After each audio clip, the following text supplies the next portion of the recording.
On December 2nd, 1823, a single sentence from America's president warned all of Europe to keep their hands off the Western Hemisphere. That warning, drafted behind closed doors and almost buried by compromise, would become the Monroe Doctrine, reshaping two continents and justifying interventions from Haiti to Venezuela. But beneath the official story lies a chain of decisions and power moves few ever question. Why did this doctrine become America's license to police a hemisphere, and what happens when that license is challenged? In the closing months of 1823, a new idea took shape in Washington. Secretary of State John Quincy Adams, wary of European ambitions, pressed President James Monroe to draw a clear line. Across the Atlantic, Britain's Foreign Secretary George Canning suggested a joint declaration to block continental powers from reclaiming lost colonies in the Americas. Adams resisted.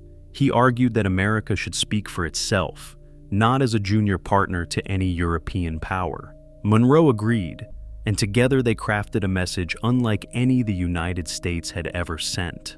On December 2nd, Monroe delivered his annual address to Congress. The words, drafted in Adams's careful hand, carried a quiet force. He wrote that the American continents are henceforth not to be considered as subjects for future colonization by any European powers. That single sentence, now etched into the Library of Congress archives, set a boundary for the hemisphere. The doctrine went further, promising that the United States would not meddle in the internal affairs of Europe or its existing colonies. But any new attempt by Europe to extend its system to the Americas, Monroe warned, would be seen as dangerous to U.S. peace and safety. At the time, the United States had little power to enforce such a sweeping claim. Its navy was small, its borders still uncertain. The real muscle behind the warning came from Britain's Royal Navy, which had its own reasons for keeping rivals out of the Americas. Yet Adams's vision was clear. The Old World and the New World would remain separate spheres. The Monroe Doctrine began as a shield, not a sword. It was a statement of principle rather than a blueprint for action. By the dawn of the 20th century, the Monroe Doctrine's quiet warning no longer matched the reality of American ambitions. In 1904, President Theodore Roosevelt stepped before Congress with a new message. The world had changed. European gunboats were circling the Caribbean, collecting debts from fragile republics. Roosevelt saw a threat not just to those nations, but to the United States itself. He declared that chronic wrongdoing, or an impotence which results in a general loosening of the ties of civilized society, may ultimately require intervention by some civilized nation. And in the Western Hemisphere, the adherence of the United States to the Monroe Doctrine may force the United States, however reluctantly, in flagrant cases of such wrongdoing, to the exercise of an international police power. This was no longer a shield, it was a mandate. Roosevelt's words, now known as the Roosevelt corollary, gave the United States the authority to act as the hemisphere's policeman. If a Latin American country failed to keep order or pay its debts, Washington claimed the right to intervene, first to keep European powers out, and then to manage the region's affairs directly. The doctrine had shifted from non-interference to intervention. Legal scholars and critics at the time warned this was a dangerous expansion. Yet Roosevelt insisted the United States would only step in as a last resort, and only when their inability or unwillingness to do justice at home and abroad had violated the rights of the United States or had invited foreign aggression. Expert voices later described this as a turning point. Historian Greg Grandin called it the moment deterrence became intervention. Roosevelt's corollary stood ready to justify occupations, blockades, and direct control over neighboring countries, laying the groundwork for a new era of American power in the Caribbean and beyond. U.S. Marines landed in Port-au-Prince in July 1915. Over the next 19 years, Haiti's government, customs houses, and daily life fell under foreign control.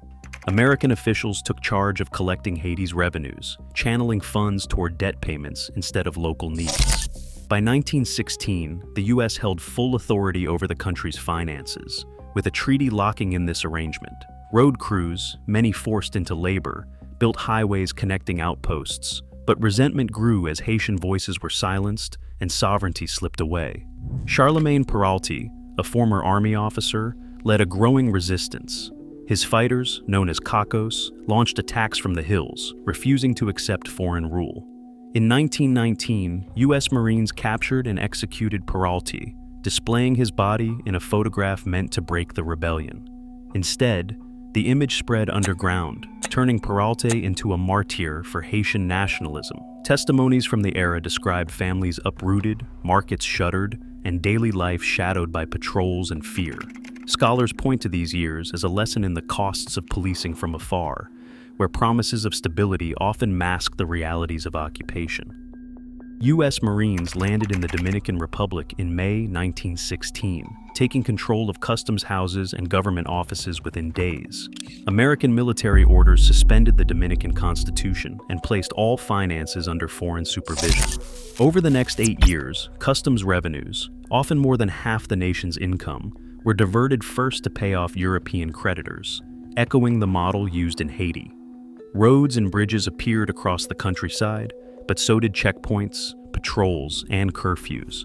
Dominican judges were replaced by military tribunals. The occupation's most lasting legacy was the creation of the Guardia Nacional, a constabulary trained and led by U.S. officers. This force, intended to keep order after the Marines left, would later serve as the backbone for Rafael Trujillo's dictatorship, which ruled for more than 30 years. Years after the occupation ended in 1924, Dominicans debated whether the promised stability was worth the price of lost sovereignty. Historian Lorgia Garcia Pina notes that the U.S. occupation built institutions that outlasted the Marines, shaping Dominican politics for generations. Franklin D. Roosevelt stood before the nations of the Americas in 1933 and made a promise.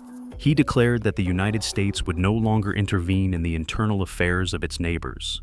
This pledge, known as the Good Neighbor Policy, was sealed at the Montevideo Convention, where delegates from across the hemisphere signed a declaration of non-intervention.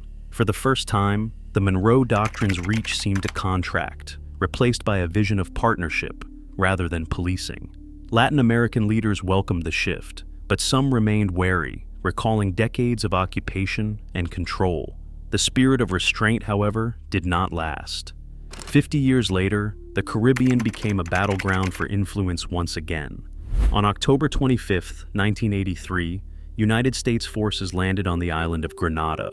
President Ronald Reagan justified the invasion by pointing to the presence of Cuban troops and the construction of a large airstrip, warning that the island could become a Soviet foothold. He invoked hemispheric security, echoing the old language of the Monroe Doctrine.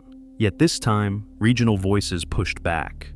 The Organization of Eastern Caribbean States requested help, but CARICOM and several Latin American governments condemned the action as a violation of sovereignty.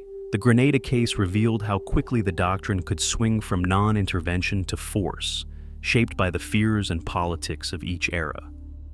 Blockades once signaled American resolve in the Caribbean, but today, power often moves through policy and sanctions. The United States, citing the Monroe Doctrine's legacy, now turns to economic pressure instead of military landings. In 2019, the United States imposed sanctions that targeted Venezuela's state oil company, PDVSA, freezing billions in assets and choking off revenues. Arbitration records show how these measures hit not just officials, but the entire supply chain, from refinery workers to families relying on subsidized fuel. The fallout stretches beyond Venezuela's borders. Caribbean nations, once buoyed by Petrocaribe's discounted oil, scrambled to fill shortages when shipments slowed. United Nations High Commissioner for Refugees data tracks the growing exodus. Over 7 million Venezuelans have left their country, many risking dangerous crossings to reach Trinidad or Curaçao. In a crowded shelter outside Port of Spain, a young mother waits for news, her story shaped as much by distant sanctions as by the Monroe Doctrine's shadow over the region. 4 main tools define how the Monroe Doctrine has been enforced over time. Diplomatic negotiation tops the list, as seen in the 1902 Venezuela crisis, when the United States pushed for international arbitration at The Hague to settle European claims without resorting to force. Multilateral action through the Organization of American States brings regional voices into the process, using collective resolutions or mediation to address disputes, sometimes supporting United States policy, sometimes resisting it. Economic sanctions have become a favored option in recent decades, targeting governments and industries to pressure compliance without direct intervention. The most visible, but least common, method remains military action, from early occupations to Cold War landings. Each mechanism comes with limits. International law, Organization of American States charters, and growing regional opposition all constrain how far any one country can go. The practice of enforcement now relies as much on legal argument and coalition building as on raw power. U.S. officials still invoke Monroe's logic when responding to crises in Venezuela or the Caribbean. As global influence shifts, the doctrine's shadow shapes every diplomatic move in the hemisphere. Its legacy is not just history, it is the ground rules of power, still being negotiated today. What rules would you rewrite?